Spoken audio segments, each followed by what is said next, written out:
Después de La Ley de Herodes, pasaron 7 años antes de que Luis Estrada estrenara otro largometraje, y en esta ocasión no solo criticaría a la política nacional, sino que se extendería al clasismo social e inclusive retrataría crudamente los defectos del neoliberalismo.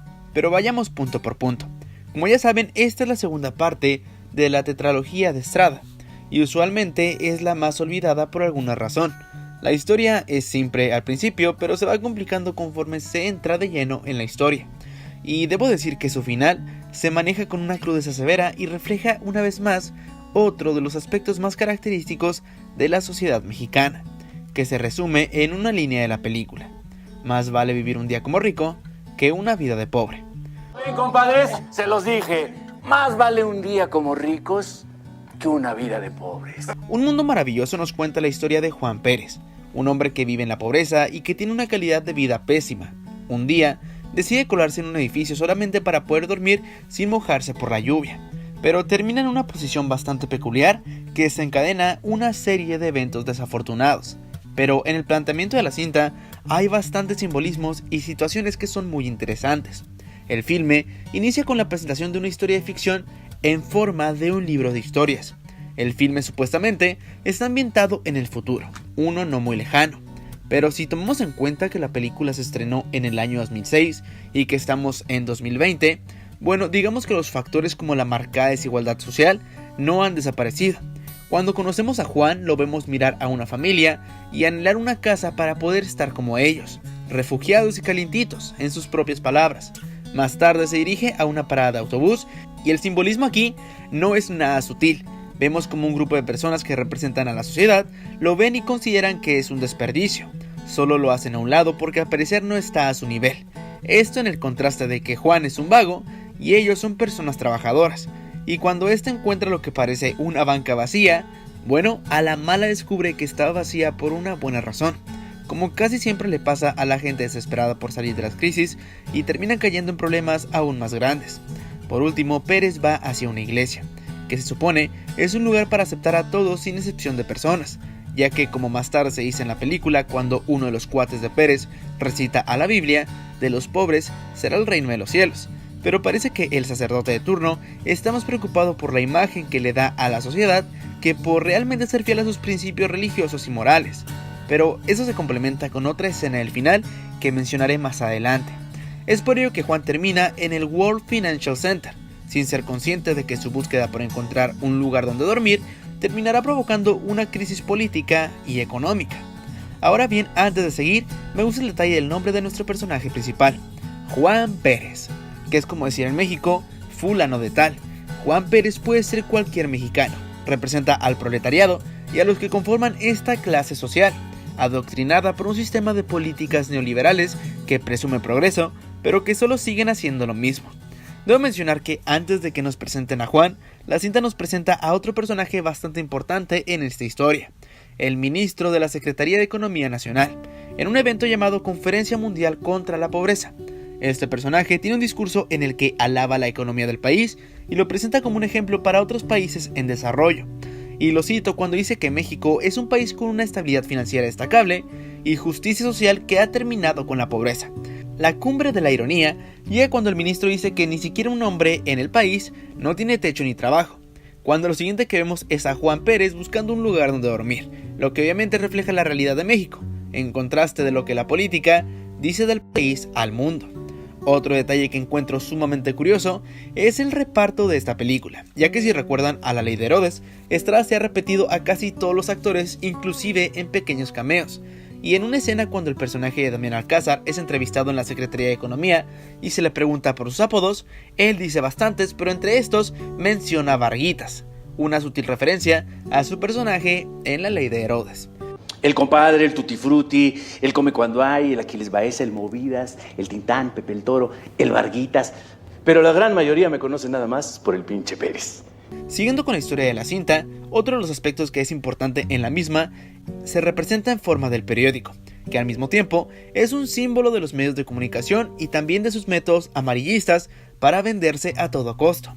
Juan, al escuchar al señor de limpieza, sale por la ventana después de encontrar un lugar para dormir, y este cierra la ventana, así que Pérez termina siendo un escándalo, y los medios de comunicación comienzan a dar la hipótesis de que lo hizo en forma de protesta a la pobreza y al secretario de Economía, cuando en realidad solo quería un lugar para dormir. Pero aquí intervienen varios elementos. Tenemos al periódico que quiere subir sus ventas, así que necesita una noticia enorme, algo a lo que su público no se pueda resistir. A la prensa que se dedica al amarillismo se le conoce como prensa amarilla. Este tipo de publicaciones privilegia el impacto y siempre pretende llamar la atención. Por lo general se interesa más por las formas que por la calidad del contenido. A nivel general puede decirse que el amarillismo se caracteriza por los titulares de gran tamaño y las fotografías explícitas.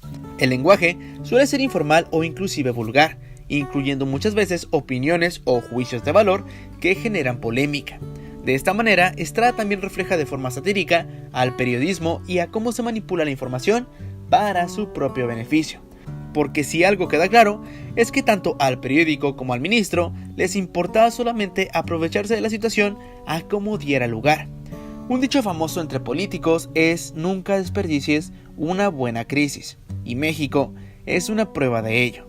Los acontecimientos de esta película en forma de sátira son acertados y por más que se quiera engañar a la población, hoy en día es más complicado poder expresar lo que pensamos del gobierno realmente sin terminar desaparecidos forzadamente o en una bolsa de plástico.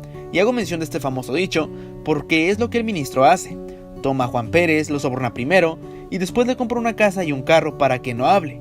Le demuestra que está de su lado, pero cuando yo tomo todo lo que quería de él y lo usó, bueno, le da una puñalada por la espalda y lo termina encarcelando por 3 años por cargos de los que ni siquiera es responsable.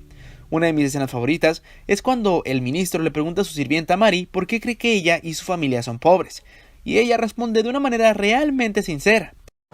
La verdad, señor, hace unos años creía que era la voluntad de Dios. Luego pensé que era mala suerte. Pero ahora estoy bien segura que es culpa de este gobierno y de todos los otros hijos de la chingada que estuvieron antes que usted. Y este personaje no solo representa al proletariado, sino a los pueblos indígenas que son explotados por la élite política y económica, que sigue demostrando que la pobreza del país no es solo culpa de sus habitantes, sino de su propio sistema neoliberal y de quienes moderan las regulaciones de este sistema. Ahora bien, después de esta escena, dialogué con otros que vieron la cinta para conocer su opinión. Algunos me dijeron que la culpa no es solo del gobierno, sino también de la población.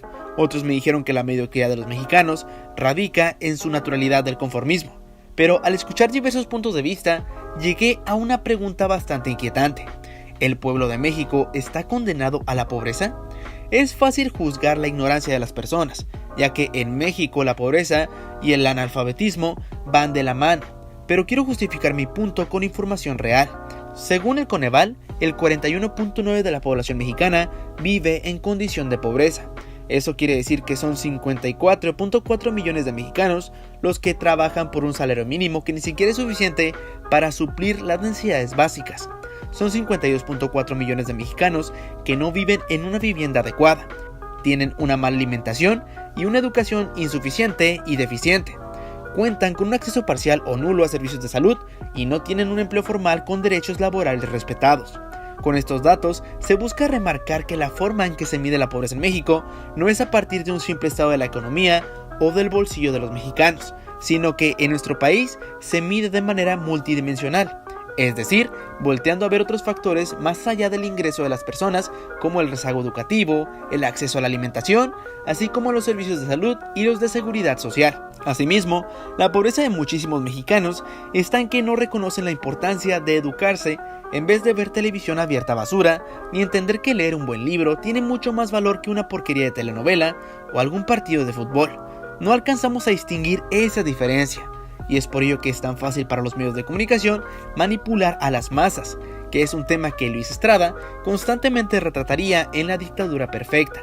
Creer que el que no estudia es por mediocre o porque no quiere es un análisis de lo más simplista que puede haber. Debido a la crisis económica del país, bastantes jóvenes son obligados a dejar los estudios y comenzar a trabajar para apoyar a sus familias, lo que termina haciendo que en su desesperación muchas personas recurran a actos ilícitos pero muy lucrativos, y eso inevitablemente se asocia con el narcotráfico, otro tema que Estrada toca en El infierno, porque en México los narcos son glorificados y exaltados en algunos casos por el mismo pueblo, sin saber que hacen el mismo daño al país que los políticos de los que tanto se jactan. Pero bueno, un país en crisis no cambiará hasta que los que lo gobiernan cambien y pongan sus intereses de lado para el bien de la sociedad. Pero a la mayoría solo les importa el beneficio personal y dejan a su suerte a la comunidad.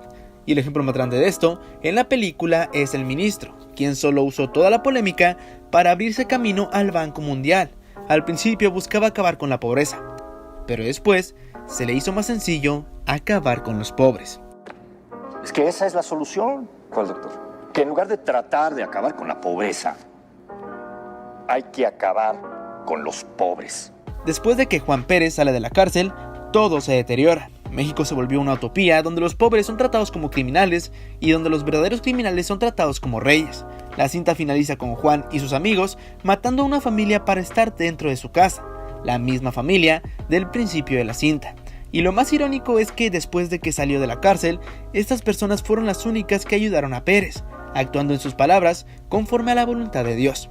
Y el sacerdote de la iglesia, en lugar de hacer lo mismo, manda a golpear brutalmente a Pérez y lo lanza al basurero, con el argumento de que la gente como él les quita buenos clientes, mostrando al igual que en la ley de Herodes, que siempre habrá personas que vean en la fe un mercado más donde se puede exprimir a la gente.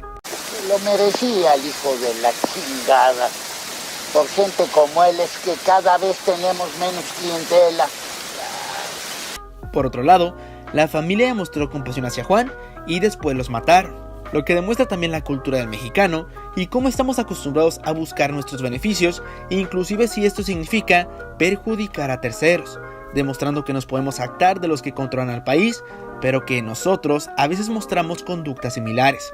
Pero como dice Pérez, más vale un día como ricos que una vida como pobres. En verdad me gustó esta película y me recordó a otras cintas de crítica social, y es un concepto que, si bien podría haber caído en clichés, terminó sorprendiéndome y demostrando una vez más que Estrada sabe lo que hace.